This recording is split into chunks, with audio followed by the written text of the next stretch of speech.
This is Including You, the new series from Lead at Any Level. Including You features stories from chief diversity officers and other executives who are creating inclusive cultures in their organizations. Our goal is to show what's working in companies just like yours, to give you the tools you need to keep pushing for progress in your own workplace. We want to create belonging and opportunity for everyone, including you. And now here's your host, Amy C. Waninger.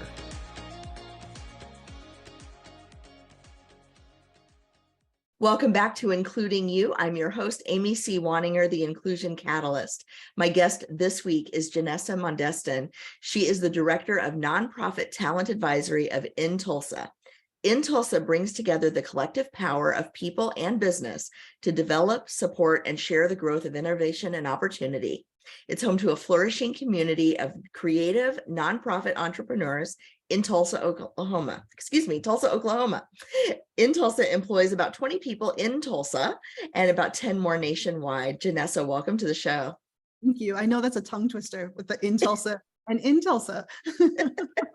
Yes, and I am not classically trained as a speaker, so I speak a lot, but I don't read teleprompters very well. Clearly. So welcome to the show. I'm so glad to have you here. We've had a lot of folks from different sectors of the economy, different industries, but not a lot of folks from nonprofit spaces. And so this is going to be a lot of fun for me, and I hope for my listeners as well. Awesome. Can you tell me a little bit about why inclusion is such an important focus at Tulsa? Absolutely. So Tulsa as a city has experienced quite an economic boom over the last 4 years.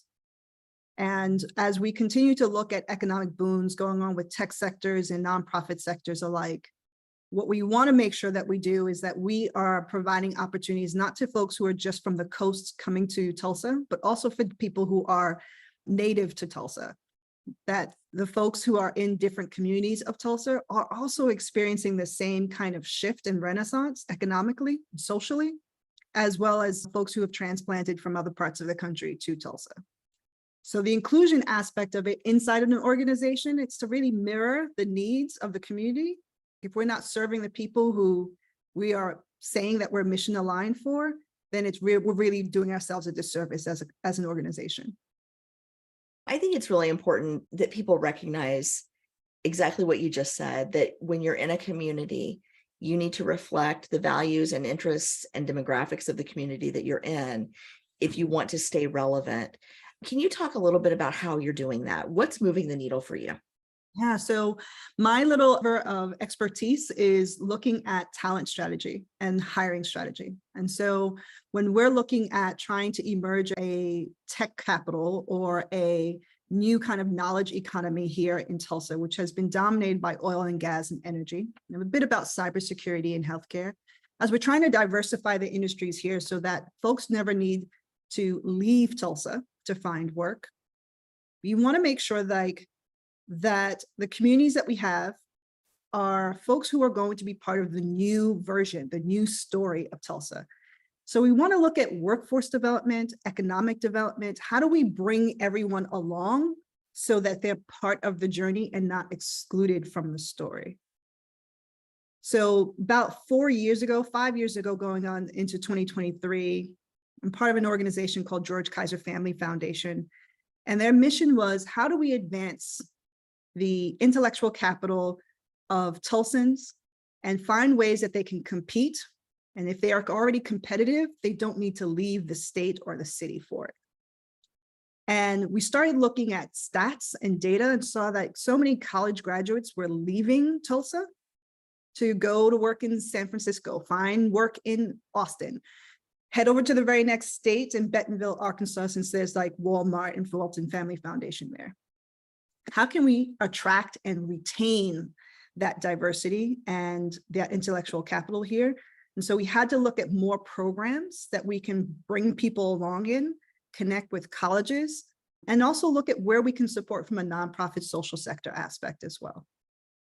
And that's how we turned around and said, this is a multi-layered effect of looking at talent strategy and looking at how we can allow someone to enter into this pathway and grow still here organically with Tulsa? There was a lot in what you just said.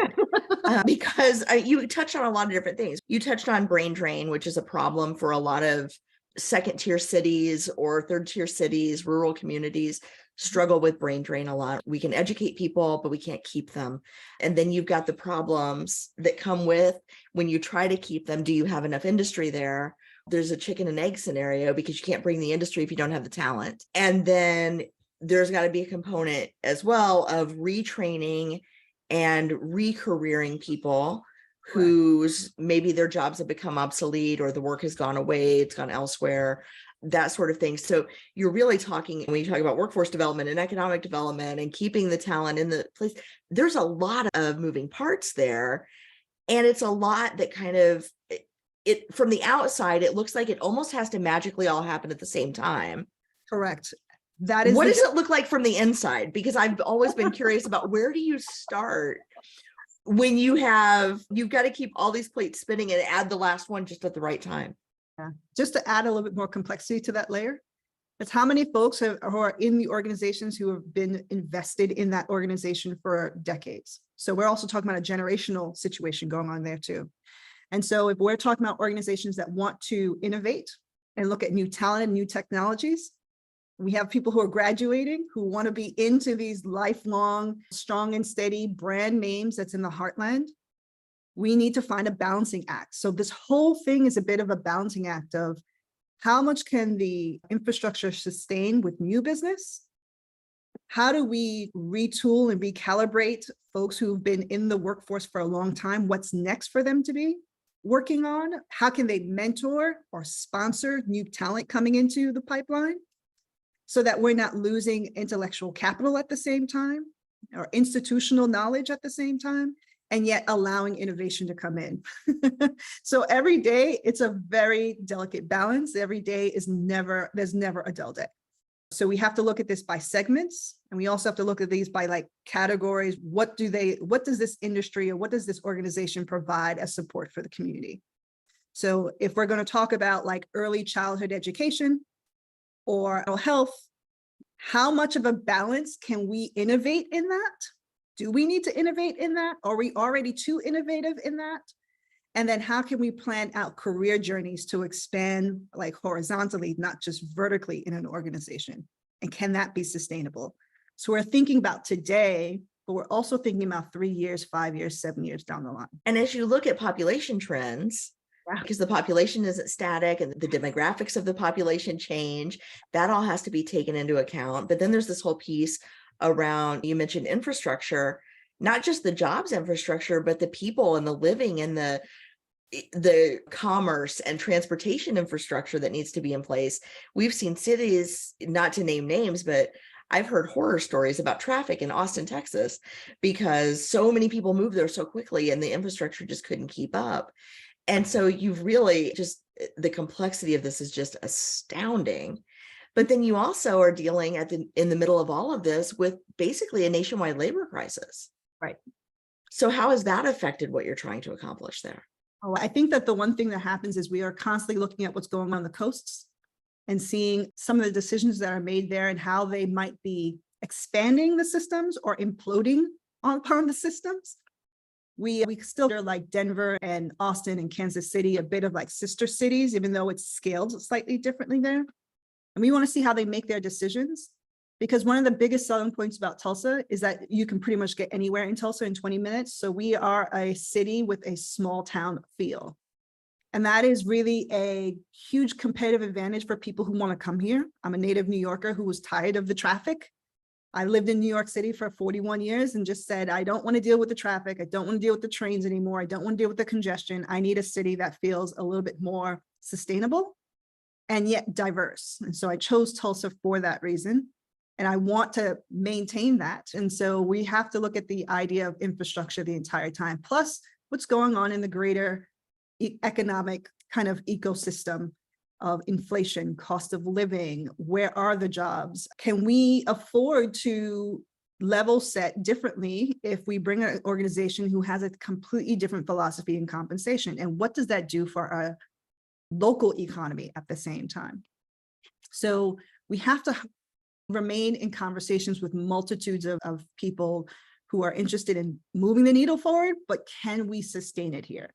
And if we do shift for a particular community, how do we bring them along? And I think that's the most critical part there, because a lot of times it feels like when people make decisions because it feels right, or there's lots of revenue that will come to the state or the city, it comes at the expense of the most historically excluded, the people who are not at the table, the people who are just like, we can just displace them someplace else and it won't be a problem. We'll just turn a blind eye. And so we don't want to make those decisions. We want to bring people along with that. Yeah. And it's true that the people who are the most disadvantaged then will be even more disadvantaged as change comes, because they're displaced. The gentrification occurs in the downtown area, for example, or midtown, or wherever the change is happening. People get displaced, and then you've got even more problems, and the gap between who's included and who's a part of it, who isn't, widens. What kinds of results are you seeing in the city as a result of your work in Tulsa? Yeah, I think that the results, I'll give you this one stat that we're incredibly proud about. So we had a stat up until 2020 that most folks who graduated college left. And for 2021, it was the first year that people stayed. And that was such a tremendous amount of success there. And we continued on doing that. We'll be measuring out for 2022. We'll find those stats out there for 2020, 2021, and then obviously want to continue that into 2023.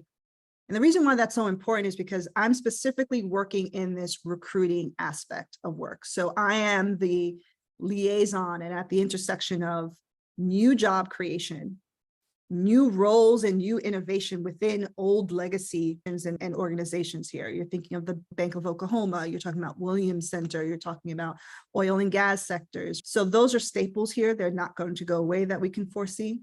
But we have room for people who are brand new early in their career, who say, I have something that I want to innovate and I can be creative and I bring value to these organizations. And these organizations are likely at the same time saying, we need that here and for us to, in order to continue to compete, especially when we have so many big words like sustainability and climate change and all of the things that are going on the political landscape as well. The really cool thing about measuring these successes is also looking at how many people are we bringing into our programs who are from multitudes of communities. So it may be like the API community, or the Asian American and Pacific Islander community. We can also have it from the African-American community, the African diasporan community.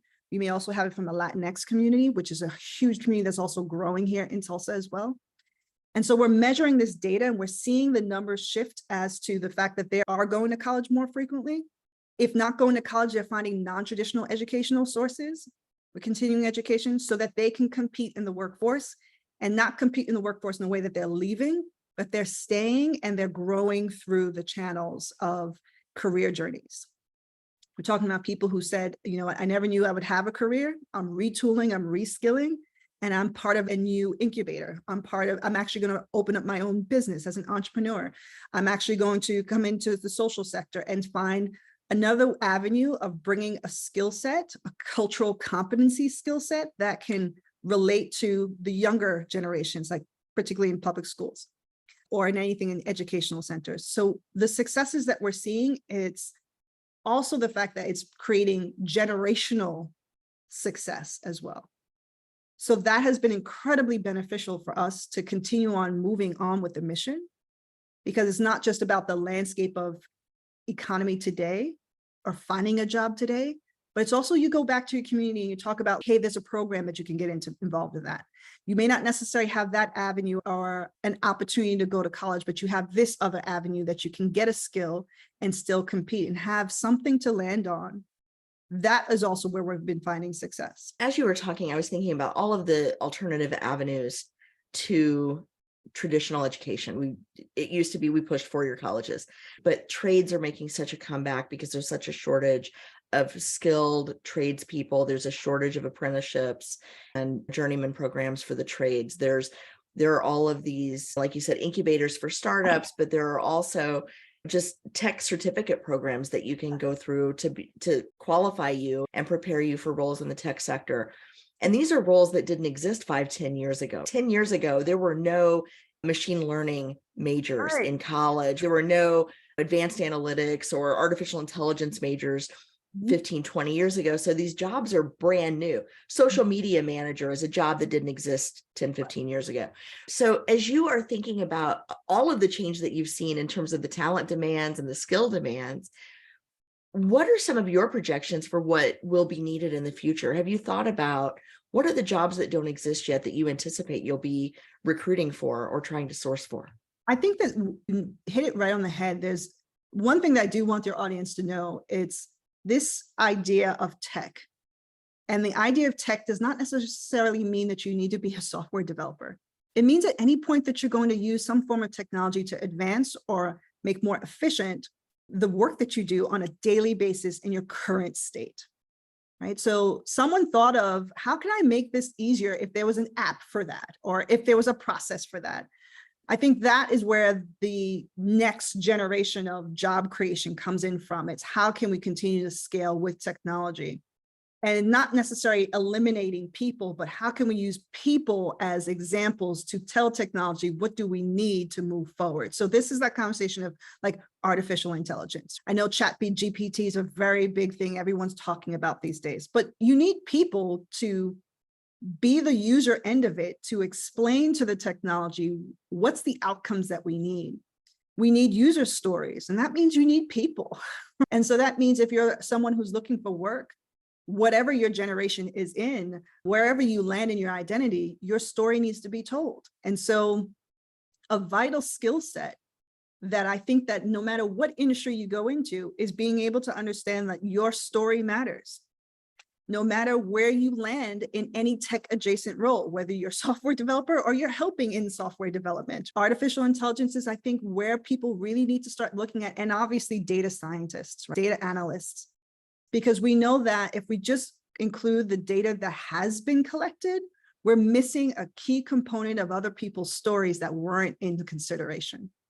So when we're thinking about this DEI lens, it's not just DEI in learning and development or DEI in just HR, but it's also DEI in every aspect of every single thing an organization will do. Because if we want to align with technology to scale for a better tomorrow, we need multitudes of peoples and identities at the table telling their version of their story. Yes, absolutely. Tech is not neutral. Yeah. Tech is built and developed from a human perspective, and typically in a very one-sided way because of who's represented in those spaces. Historically, data is trained and modeled from a perspective that is biased. And we don't have to go very far to see examples of that, but I find it fascinating and I find it empowering, frankly, that the person who's in charge of planning talent for the future is telling my audience that the two most important technical skills you can have are storytelling and empathy to take into the future is pretty incredible. And none of that can be replaced with technology, only enhanced. Absolutely. And so I meet quite a bit of people who feel like they've been aged out of the current job market.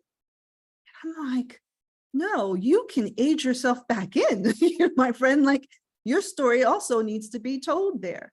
And I think that there is the story of, at a particular time, I'm aging myself here, growing up in the 80s, when my mom would say, you could be at a company for 25 years and then retire, get your pension, get your retirement fund, and live your happily married. And now with the cost of inflation, with the cost of living, inflation, housing, it's not in a crisis situation, but it's certainly something to be concerned about if you're even early in your career and you're trying to buy a home, or if you're in later in your life and you're trying to sell your home to go live someplace else more affordably.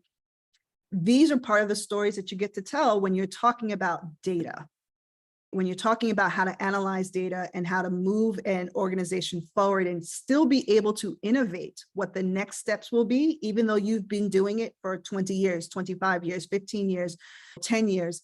We hear people going through crisis. They've stayed with the company for over 10 years and then they're laid off. That's today's news, right? But they have an opportunity here to take what their institutional knowledge has been and innovate for something new. And it doesn't have to look like what they've always done.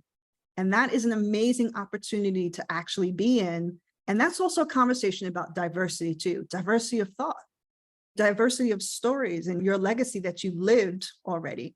No one else can take that from you. And so you bring it to the table and move it forward. Oh, Janessa, this has been such a rich conversation, and one that I think needs to be had more often, about this intersection of economic development and talent and just the future of the economy, because we're all living it in real time and the rate of change is only going to increase. It's true. Very true. It's a little terrifying, but also really exciting.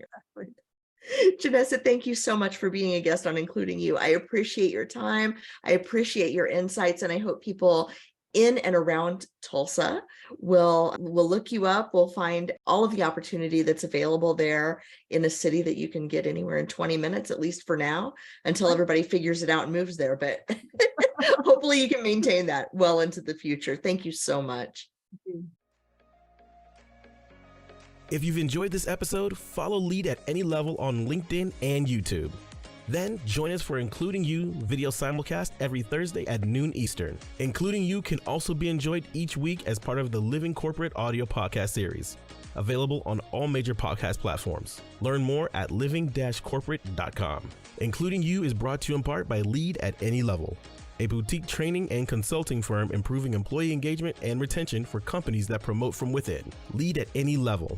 Leaders can be anywhere and should be everywhere. Learn more at leadatanylevel.com. Lead at Any Level and its logo are registered trademarks of Lead at Any Level LLC. The views and opinions of guests on our show do not necessarily reflect the positions of Lead at Any Level, Living Corporate, or the sponsors of Including You. That's it for this week's episode of Including You. Be sure to join me next week when my guest will be Kelly Yedem from Westtown School.